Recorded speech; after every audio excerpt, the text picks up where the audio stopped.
If you're just joining us, welcome to the Dr. Anonymous show. Our guest is Erin Breedlove, a pre-medical student in the southeastern part of the United States. Her blog is called Healthy, Unwealthy, and Wise. You can get there by going to healthyunwealthywise.com, and we'll talk about her blog in a few minutes. But Erin, I did want to ask you a little about your pre-med curriculum. But before that, I think we should at least talk about your dream to go to medical school, be a doctor, and I know that influenced you choosing your college classes and being in a pre-med curriculum. So let's talk a little bit about your dream of being a doctor and kind of what were your influences growing up, whether there be people or situations that kind of guided you on this path to becoming a doctor. I promise this isn't rehearsed. This is the honest answer. Social media is the reason that I'll become a doctor. I received a Facebook message, actually, from a resident physician in Boston who read a blog that I wrote. I sort of shut it down. It sort of was another interest of mine that kind of faded a little bit, but I know I can link that too. But he wrote a Facebook message. I was on Christmas break at home, and he wrote a Facebook message, and he told me that he really enjoyed my writing and that I should consider becoming a doctor. I thought this guy was crazy at the time. I had toyed around with it a little bit, and I talked a little bit about this in my last blog post, but my sophomore year in high school, a science teacher had told me, hey, you should really consider a career in medicine. I thought they were all nuts. I can't, in my head at the time, I couldn't do math and science. I was not good at a pre-medical curriculum. And through social media and through some of my contacts there, I slowly learned that it's not about necessarily what you can't do.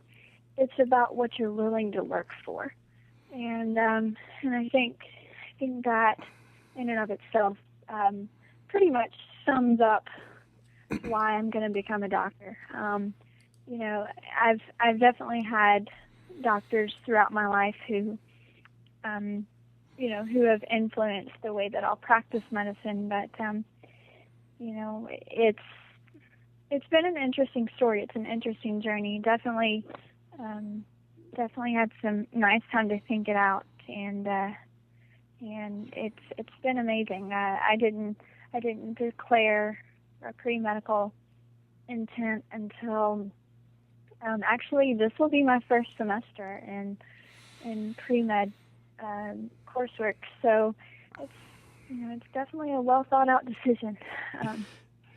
And I encourage people to check out your blog on this. If people are listening to this after the live podcast here, I direct you to her blog, healthyunwealthywise.com, and the blog post from August 4, 2010. The title is Anatomy of an Open Mind, My Discovery of Medicine. So when you started college there, Erin, so did you know what your major was going to be? Did you know what you wanted to do with your life when you entered college? I thought I wanted to enter special ed because I could relate to a lot of what was going on, but there were some issues with the special ed department at my school, and I didn't really feel like fighting those issues. So I kind of toyed around with some other ideas, and then all of a sudden it just hit me one night pretty hard, and all of a sudden medicine just sort of flashed in front of me, and at first I thought even I was certifiably crazy, but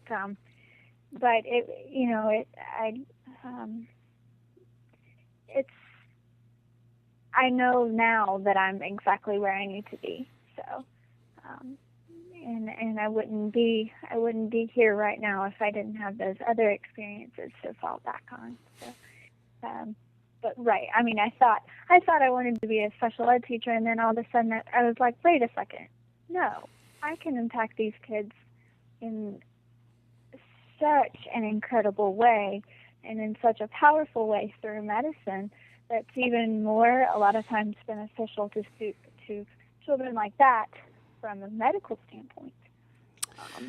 And I have to tell you, you're feeling a lot of love from the chat room here this evening, and you probably know the next question I'm going to ask, and it's already popped up in the chat room here from our friends Jill and Faith Ignited.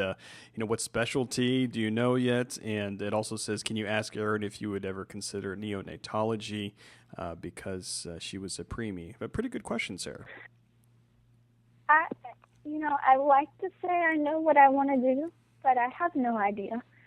I know that it will probably have something to do with pediatrics. I have a heart for that young population. I think it's because I can relate to it, but it'll probably be a pediatric specialty. And I obviously can't rule out things like family practice, things like that are a little bit more all-inclusive of different things. Honestly, I have no idea. I have thought a lot about physical medicine and rehabilitation. I've thought a lot about things like neurology. I've thought a lot about things like psychiatry.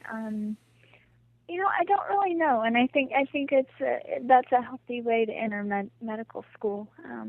It's sort of, again, with that anatomy of the open mind, sort of kind of narrow it down, but keep your options open, and I think that's what I'm trying to do. Yeah, and definitely my family medicine peeps are giving a big thumbs up on family medicine, so they're showing you some love with that. And of course, I'm not biased myself, so. Right.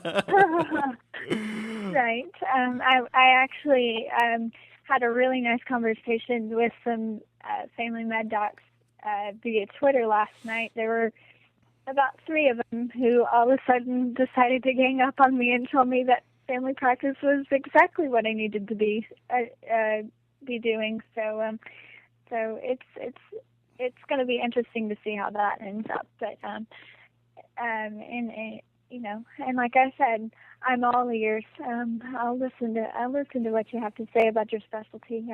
I definitely couldn't do what you're doing right now. So. And speaking of getting different type of experiences, and people who were following you on Twitter know this, and if you're listening to this after the live show, her Twitter is Erin R. Breedlove. And I know that you've written about this and you've tweeted out about this, that your summer has been very exciting. You've been able to follow around or shadow some physicians in what they do. How has that experience been for you? My shadowing experiences, for some reason this summer, I just lucked out. They have been absolutely incredible. And that's why I can't decide. I've seen so many neat things and so many incredible docs that I don't know. I wish there was an all-inclusive specialty. I just want to do it all. But and I think that's calling into family medicine before Kevin gets to it. But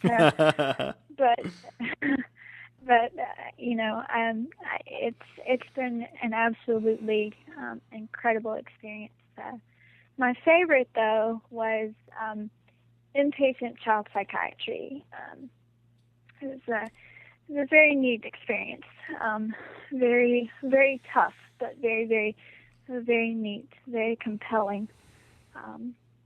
And you don't have to. you don't have to share any specific cases or anything, but what fascinated you about it? Was it something that you were expecting? Was it different than the experience you were expecting going in, or how did you like what did you like about it?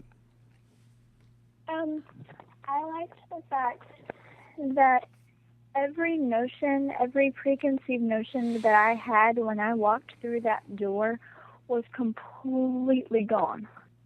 Because everything that I ever thought about psychiatry, everything I ever thought about pediatrics in general, was just completely changed. I thought, psychiatry is not about necessarily quote unquote crazy people. Um, it's about actually getting to know people, and I think that taps into the philosophy of medicine as well. It's not about getting to know people for their diagnosis. It's about getting to know people for who they are and meeting them where they are. And I think psychiatry was a healthy first experience, because I learned how to really talk to people, how to really discover who they were past diagnosis, and I think that was a powerful way to enter the medical field, because my philosophies are forever changed.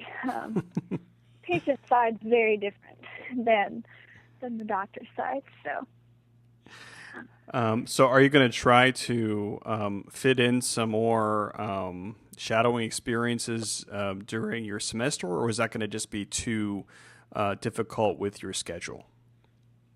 Well, I think you would be proud. I actually have established a one day a week experience with a family medicine doc in the town where I go to school.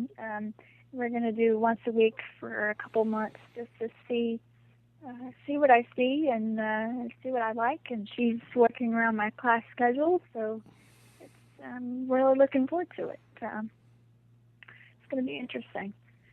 Great.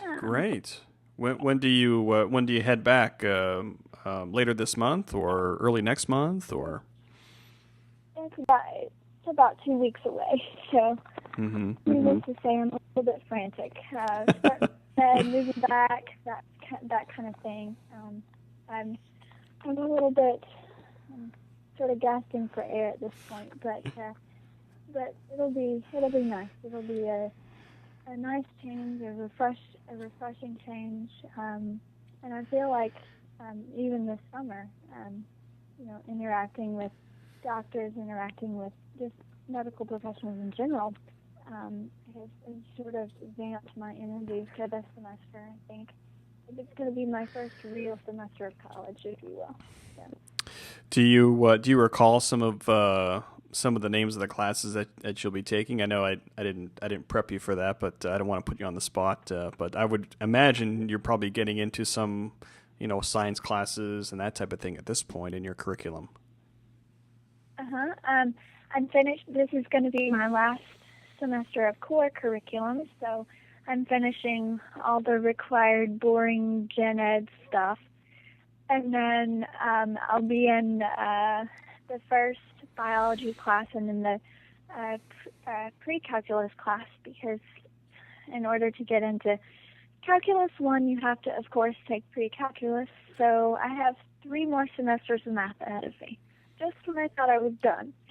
So it's going to be interesting, but I'm looking more forward to it than I have to anything in a really long time. It's going to be challenging, but nothing in life that's worth anything's not challenging. So